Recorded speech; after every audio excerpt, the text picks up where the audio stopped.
Okay, let's start. So, I'm going to give a recap of uh, prior Wednesdays, and we just started this month. And then I'm going to talk about displaying variances on your reports. Then I'll give you an update on the next version.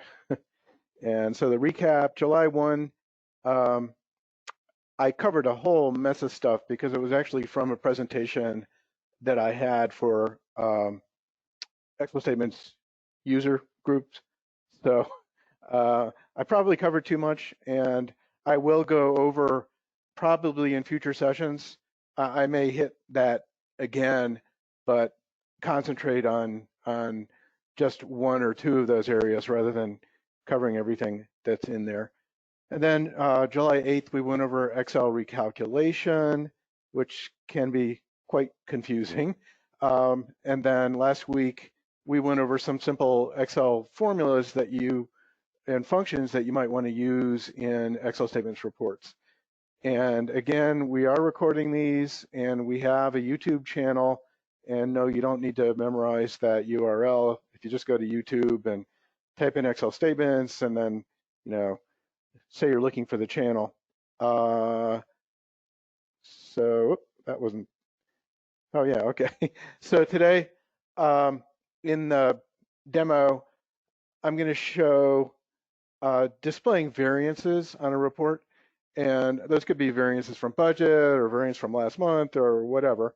And so I'm going to use the if function again, which I used last week, and I'm also going to use the ABS, which is absolute value. And then I'll talk a little bit about formatting, where you put your variances. Okay, and version 3, we are still waiting for testing demo databases. We wanted to do our internal testing on those because otherwise we're kind of limited as far as the data we have for testing, particularly with the project series modules. There's not much data in the Solomon demo data for that. And let's see, what did we do recently? We did actually simplify adding columns and filtering. We did have it so you could go several tables deep. So if you said, oh, I want to filter by customer class, we were letting you then go into customer class in case you used one of the columns in customer class, or you wanted to see that, or more particularly if you actually put notes on customer classes and you wanted those to show up on your report. And so it was getting too complex, we felt, in the screens to like add columns. You'd have to say, oh yeah, I want to go through here to there, because we're going through several tables to get that level. And so we just said, let's not do that. We didn't think people are going to do things like put notes on project control codes. When you make those using project, when you make those little custom lists for possible values, do you actually put notes on those, and do you want to see those? And frankly, I've never seen a site where they were putting notes on those drop-down list choices. Also things like tax IDs, and as I mentioned, customer class, vendor class, and so forth. We thought the complexity wasn't worth the amount of complexity that people would have to put up with wasn't worth what you would get. So if somebody has an objection to that, please let me know, because it's still in flux, but that decision was something we did this week or last week. So future sessions, I just want to give some ideas. So we're going to go over doing some basic charting in Excel. And then we're going to have one on useful websites and learning more about Excel. And then I'll have one on statistical ledgers. And I think that'll be of interest even to those of you who don't have the budget option, particularly as after seeing that, you may want to get the budget option. I'll have one on forecasting. I'll I refreshed myself on Microsoft Forecaster today and just was astounded again on how incredibly complex that is versus using Excel. And so I'll have one where I'll go over using Excel statements for forecasting as well. And again, the budget option would help with that, but it's not really necessary. And sharing reports with people. So we'll have 10 minutes on that. Working with Excel tables, and then if people have suggestions for other things they would like to see, please let me know. So let's see, we're going to go into Excel now. And I'm deliberately starting fresh here. I could have done some setup for this, but I think it's good kind of as a review. Here I'm on the review ribbon, just to demonstrate how easy it is to create a new report from scratch. So I'm just going to go in and insert all of these, and then I'll drop the chart of accounts in, and then I'm done with that screen. I'm going to do my usual, which is continue the naming convention that we use when you drop one of those in. It names those with the same name as is used in the Excel statements functions parameters. And of course, I'm using this Solomon demo data from 1999. And let's put in 12. Okay. Double click here. That increases this column to its widest value. And then these are balance sheet accounts. Let's do this month and last month. So we'll call this month. And we'll call this last month because we're going to do a variance. And we'll put the month names in, period month, Control Shift A. Do the same thing here, or we'll just copy that. And I like to use the fill handle to copy. And here we're going to say period -1. And then we'll do, so these are balance sheet accounts. So I'm going to use PTD-BAL, but I'm going to say through. I'm going to use it as a YTD-BAL. So it knows where to find all of those. It doesn't know where to find this. F4, F4, F4. Again, I could have just typed $A7, but I'm a terrible typist. Delete the optional. Okay. And then I'll copy this over here, except again, I'll say period -1. And if you're looking at January, you want to compare that to December. Last week we went over how you could use if statements to adjust not just your period, but also your fiscal year. So you use if period equals 1, you have that in here for fiscal year. If period equals 1, then fiscal year -1. And then here, if period equals 1, then 12, otherwise period -1, assuming you have 12 periods in your fiscal year. Let's do a variance. So our variance here will say, yeah, okay, so that'll be last month minus this month, and that's the variance there. Oops, and I also said we were going to do, since these are balance sheet accounts, we're going to use this as YTD-BAL. So I'm going to make these through, which is the dash in front of your period. And I have to put parentheses here because otherwise Excel interprets this as math before we can get to it. And so that's, I like to use parentheses to say period through period -1 in that way.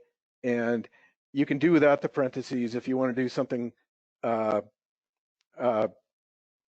you want to interpret how that's interpreted mathematically, but I don't suggest that because it's just confusing. Okay, so I'm going to copy these down. So just double click on the fill handle, and I can see I have manual calculation turned on, so I'm going to go change that. And this is my variance. Okay. And let's say we also want to do a percentage variance.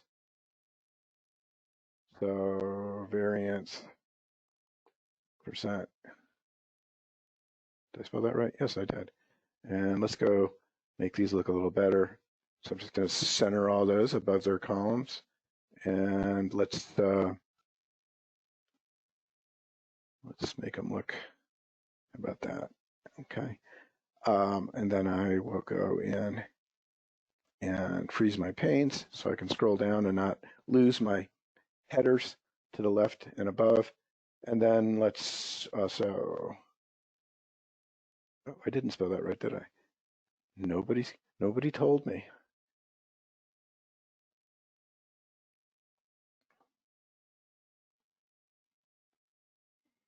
Okay, so, and just a pro tip here, and I've done probably thousands of reports, a lot of conversions from FRX or MR, which is work out your formulas for these columns before you go down and start putting, your totals and subtotals and so forth in. Because if you do this first, while you don't have any breaks in the column to the left here, which is your account description column in this case, you can use that trick of double clicking on the fill handle and it automatically copies down until it sees nothing on the left. But if you go and insert, 2 rows to total your assets in this case, and the first row you insert, you use for summing, and I'll do that. And then the second one you leave blank just to make a nicer looking format. When you double click, it's going to stop when it sees that blank. And so do your column stuff before you do your adding rows, particularly if you're going to put blank rows in for prettier formatting. So we're going to have our variance over here, and you don't necessarily need this column. I know when I did a balance sheet last week, the only variance they wanted to see was the percentage variance, and so I didn't have this column. And you can do without that just by kind of doing what we're doing here with the formula. So my variance is that divided by last month, right? And we want this to be a percent. So I'm going to set that. And then I'll double click here. And so this is now giving me my variances. Okay, I don't like seeing this division by 0, where we have last month we had 0. And division by 0 mathematically is undefined. So I like to just show nothing there where you had no balance in the prior month, or no balance in your actual and you're comparing to budget or something like that. So I use an if for that. So I say if last month equals 0, then I just do 2 quotes, which is a blank. Okay. Otherwise, E10 minus D10. Okay. So now I get nothing there, and I'm just going to copy this up, and then I'll just copy it all down. And the little green corners you were seeing, that is Excel telling you, hey, this is a different formula from the surrounding ones, so that there may be a mistake here. Okay, now I see some problems here though. Okay, so here I went from negative 205,000 to negative 124,000. So my variance is actually it's good, right? Yeah, okay, it's good.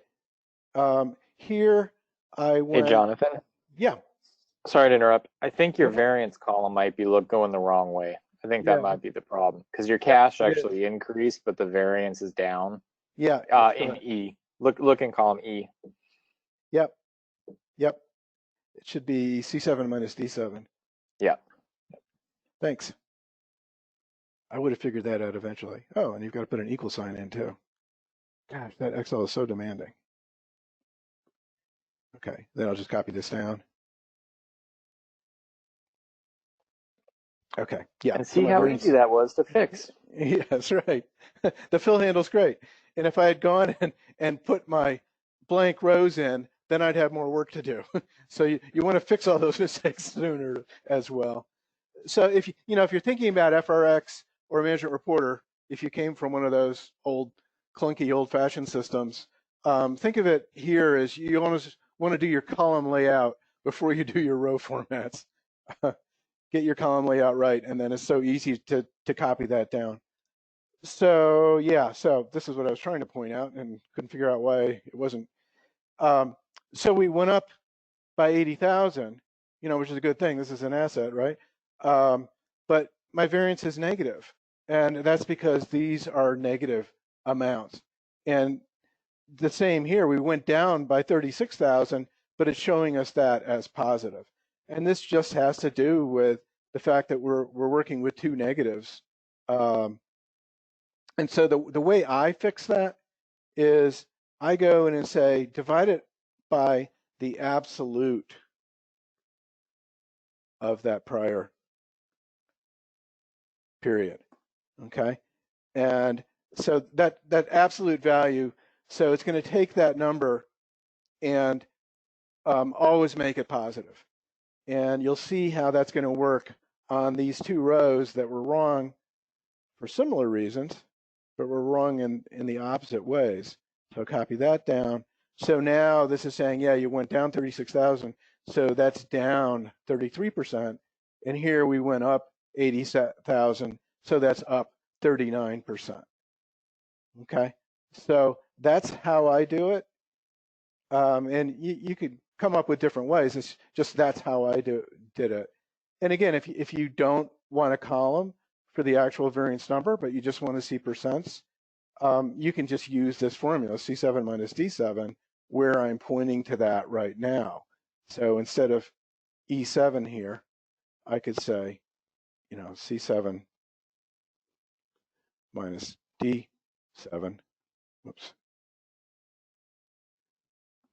And I'll get the same number. And if I copy this down, those are all going to be the same, except now I'm not, using this pre-calculation I had, and I could actually go in and just delete this column if all you want to see is the variance percentage.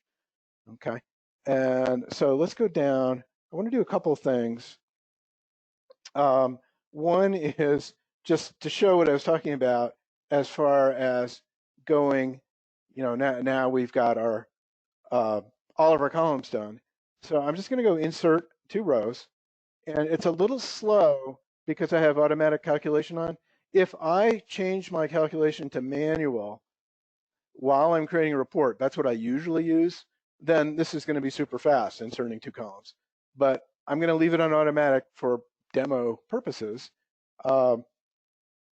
And just to point out that when you're creating a new report, you probably want that on manual, because I think you saw how slow it was. I'm going to go across here, and I'm going to auto sum.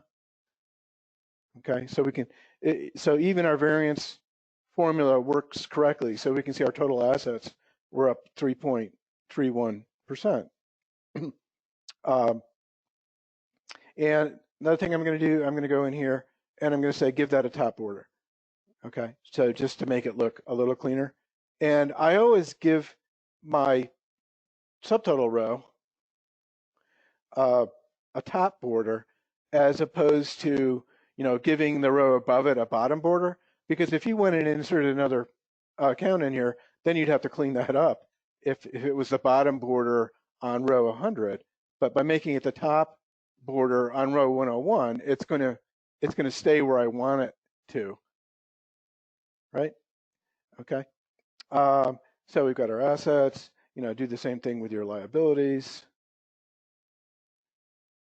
And this is just using a typical account naming convention.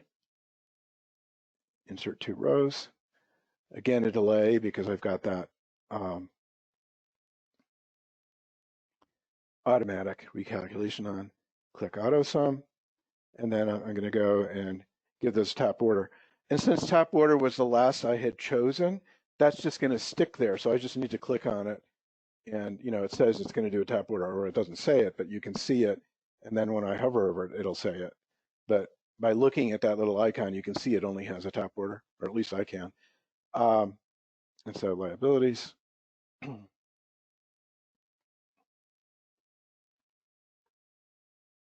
Okay, and then down here for our income and expense, I don't want to use PTD BAL as YTD BAL. So I'm going to go and change that to through this period, and this one the same thing. This one is just going to be period -1. Can get rid of those parentheses now. Okay, and then I'm going to go and copy these down. Okay, so now I'm seeing the periodic for my income and expense, right? And then I would go down to the end of these, insert my 2 rows. They don't have too many income accounts. Insert my 2 rows.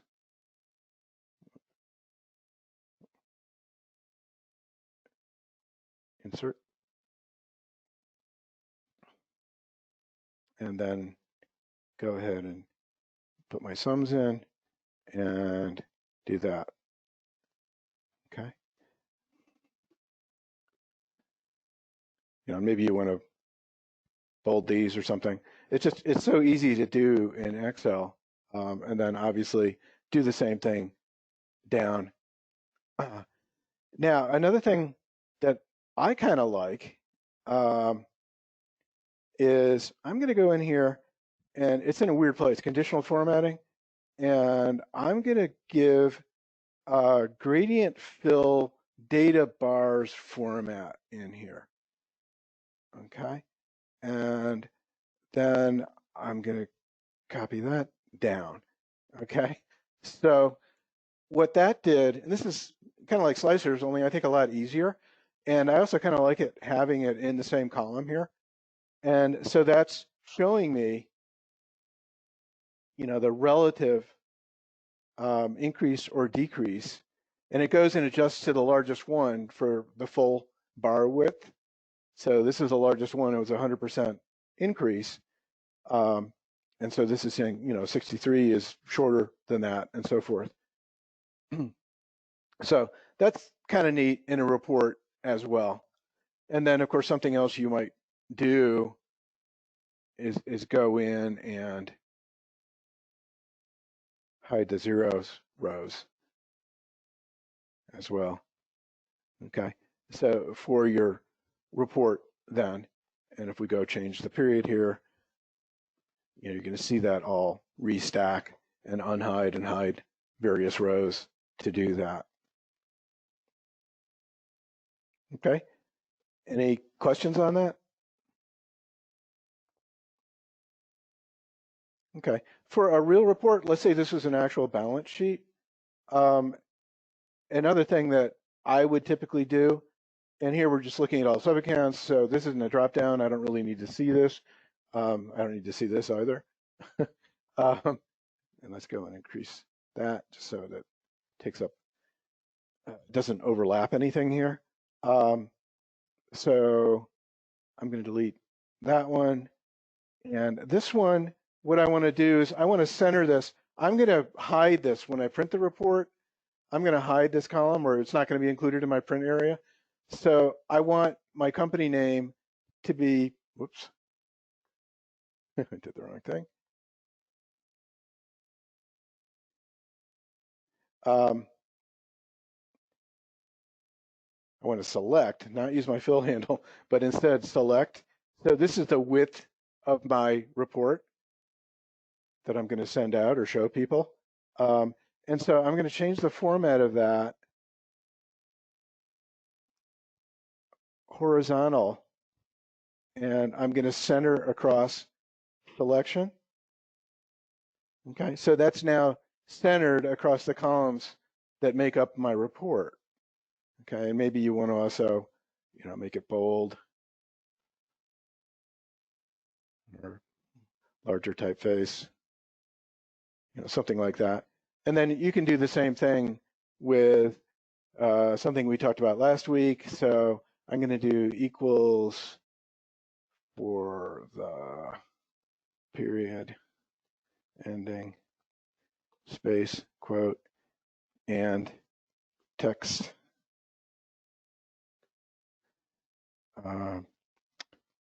period end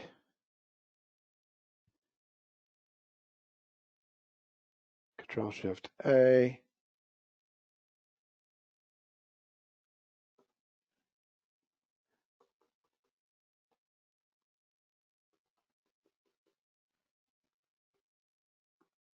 Okay, and then I'll do the same thing with that. I'm going to select across and then tell it to center across the selection. Okay, and again, this one, maybe you want to make that bold. Okay, and then, when you set your print area,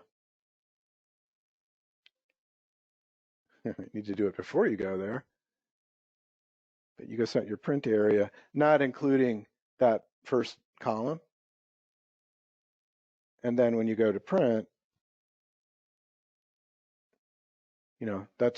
that's I think what you want your report looking like, or at least what I wanted this report looking like, right? And you can print, or you could hide the column and save as a PDF or whatever to get your nice looking report. And the reason we've got these all 0 rows is when I set that non-zero area, I just set the first 20 or so rows. Okay. So any questions?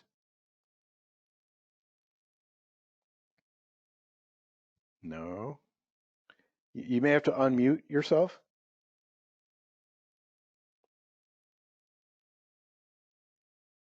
Okay. Makes sense so far. Okay. Yes. Oh, okay. So you can, do your selection when you go to File Print, but you can't do that when you just print it, create a report from the Excel Statements menu, correct? Can you hear me? Yeah. Oh, the report. Oh, you're talking about over here? Yes. And you can't print a certain selection from there, only if you go to File Print.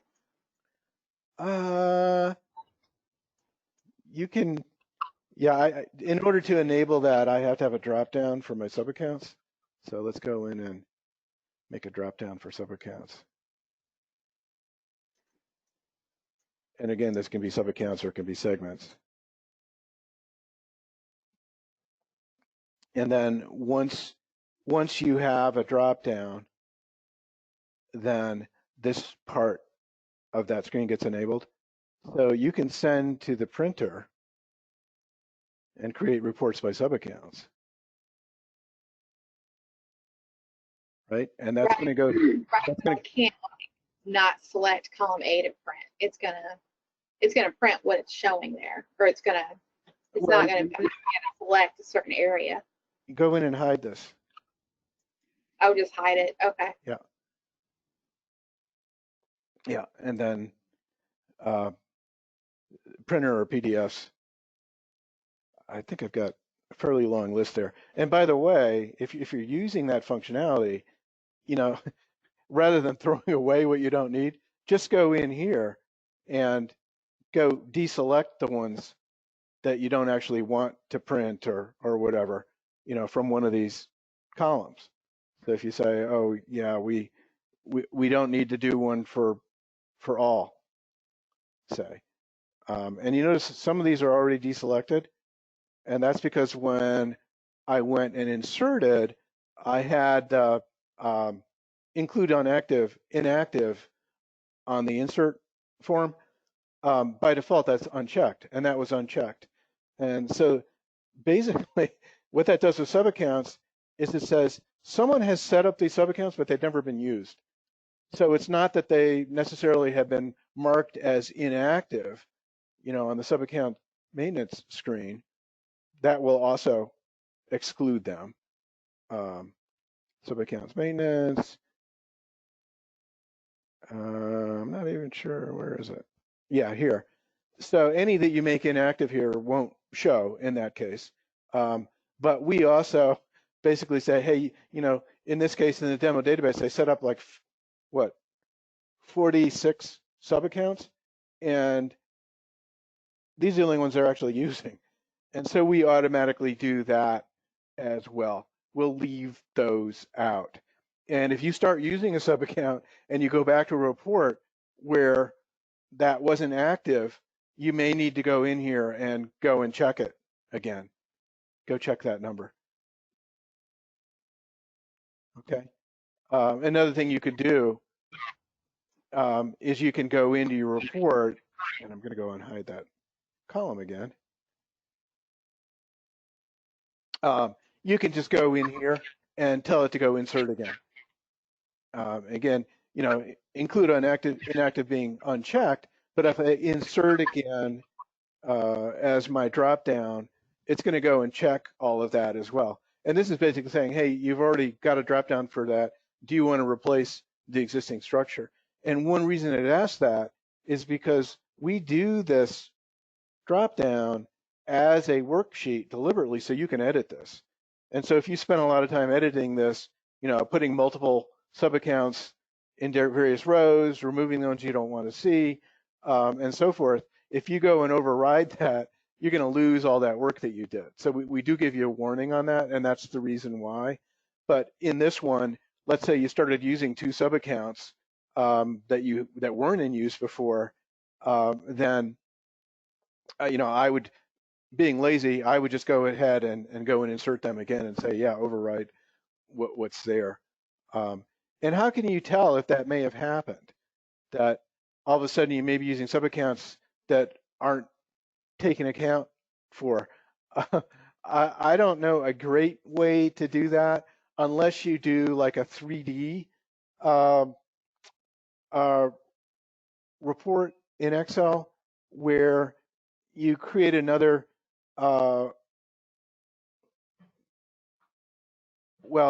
yeah, you create another worksheet. Let's say you went and created a worksheet, XLstatements worksheet for every one of those sub-accounts. So you're going to have a tab for each sub-account down here. You can do a 3D addition of those, you know, an addition down your sheets and come up with a check sheet. And if you add all of those worksheets up, the number on all those worksheets, they should come out to the same number as you're seeing here with all question marks. And of course, you can refer to those on the same sheet and subtract those, and theoretically, you're going to have all zeros. But that's a tough thing to do.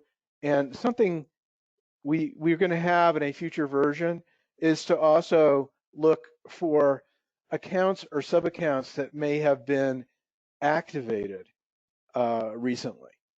And so right now in version 2.5, you can say how many days to look back for new accounts that have been added, which is the same thing you get in like FRX.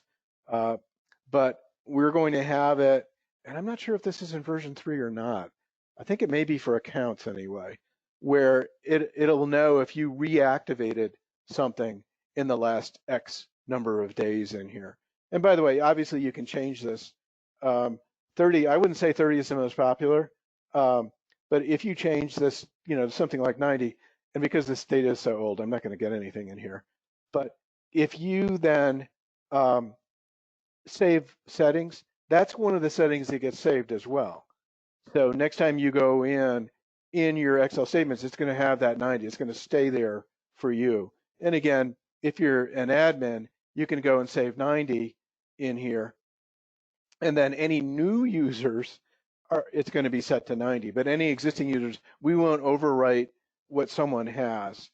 We're considering giving you a way to say, yeah, I want to overwrite everybody's, but we don't have that now. Add columns is different.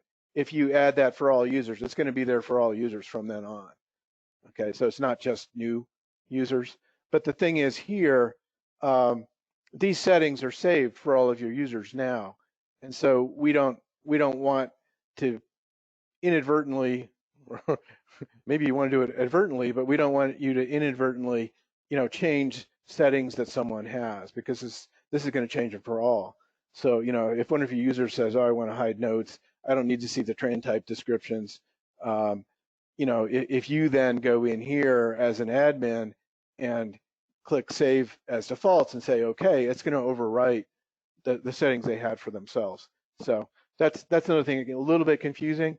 Yeah, you can do the defaults as an admin, but it's only going to be the defaults when a new user starts using Excel statements. Because as soon as a user loads the add-in for the first time, it tracks, these options by their Windows login name. Obviously, Excel statements uses Windows login names. Okay, any other questions? Didn't mean to be such a divagation. But.